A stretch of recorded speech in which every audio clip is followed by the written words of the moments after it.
மாற்றுத்திறனாளிகளுக்கான உதவித்தொகை வழங்காமல் அதிகாரிகள் அலைக்கழிப்பதாக கூறி விழுப்புரம் மாவட்ட ஆட்சியரிடம் மகனை பெற்றோர் ஒப்படைத்து சென்ற சம்பவம் ஸ்டாலின் ஆட்சியின் அவல நிலையை தோலுரித்துள்ளது.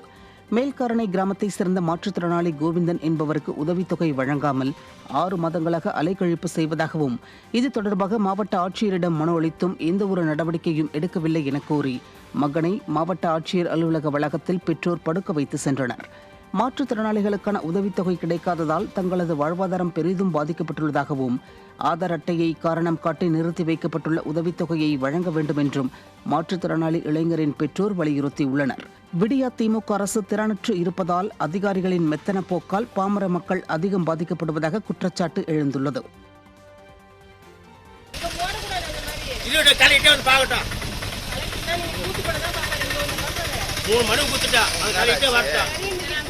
வண்டி கிடைக்கல கையெழுத்துக்கு போறோம். உங்களுக்கு கால் கும்பிடுறோம். உங்க கால் வந்து நான் கும்பிடுறோம். ஆதார் கார்டு இல்ல கொடுக்க மாட்டோம் சொல்லிட்டு ஒரு அதிகாரி சொல்றாரு. அவரு பூனமுட்ட ஆபீஸ்ல நானும் 3 முறை வந்து கலெக்டர் நேராக மனு கொடுத்துட்டேன். எந்த கலெக்டரும் நடவடிக்கை எடுக்கல. கட்சி முடிவு என்ன பண்ணிட்டா கலெக்டர்கிட்ட பிள்ளை போட்டு போன ஒரு முடிவு பண்ணின்னு வந்துட்டேன். என்னால் சமாளிக்க முடியாது. அவங்க ஆதார் கார்டு கேட்கறாங்க. ஆதார் கார்டு கேட்டா பணம் போடுறான்றாங்க. ஆதார் கார்டை எடுக்க முடியாது. அவங்களே எடுத்துக்கிட்டோம், அவங்களே போடட்டும், இல்ல அவங்களே வச்சுக்கிட்டோம். ராமநாதபுரத்தில் மனு அளிக்க வந்த மாற்றுத்திறனாளியை வாசலிலேயே காக்க வைத்த ஆட்சியர் அலுவலக அதிகாரிகளுக்கு கடும் கண்டனம் எழுந்துள்ளது. முதுகுளத்தூரை அடுத்த சாம்பகுளத்தைச் சேர்ந்த பட்டதாரியான கரண் என்ற மாற்றுத்திறனாளி தனது வாழ்வாதாரத்திற்கு உதவுமாறு மாவட்ட ஆட்சியரிடம் 21வது முறையாக மனு அளிக்க வந்தார். அவருக்கு வேண்டிய உதவிகள் செய்ய வேண்டிய அதிகாரிகளோ அவரை மாற்றுத்திறனாளி என்று கூட பார்க்காமல் 1 மணி நேரத்திற்கு மேலாக வாசலிலேயே முட்டி போட்ட நிலையில் கல் நெஞ்சத்தோடு காக்க வைத்தனர். திமுக அரசு மாற்றுத்திறனாளிகளை வஞ்சிக்கும் அரசாக உள்ளதாக குற்றச்சாட்டு எழுந்துள்ளது.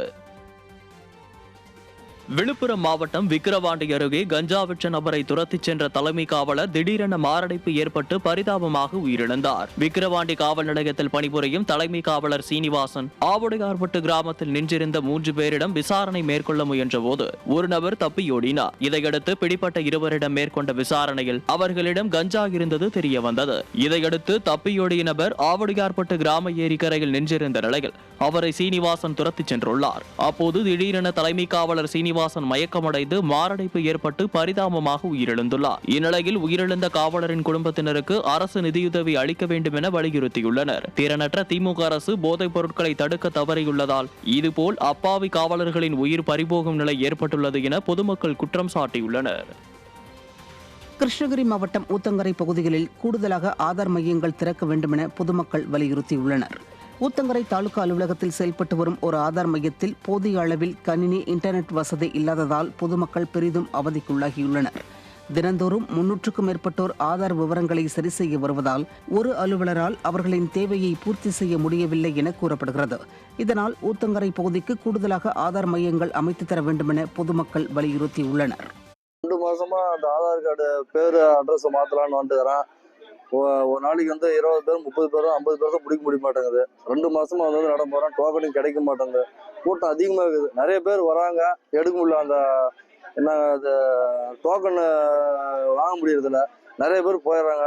வயசானவங்க, சின்ன பிள்ளைங்க, கை குழந்தைங்க எல்லாம் வச்சுட்டு ரொம்ப கஷ்டப்படுறாங்க.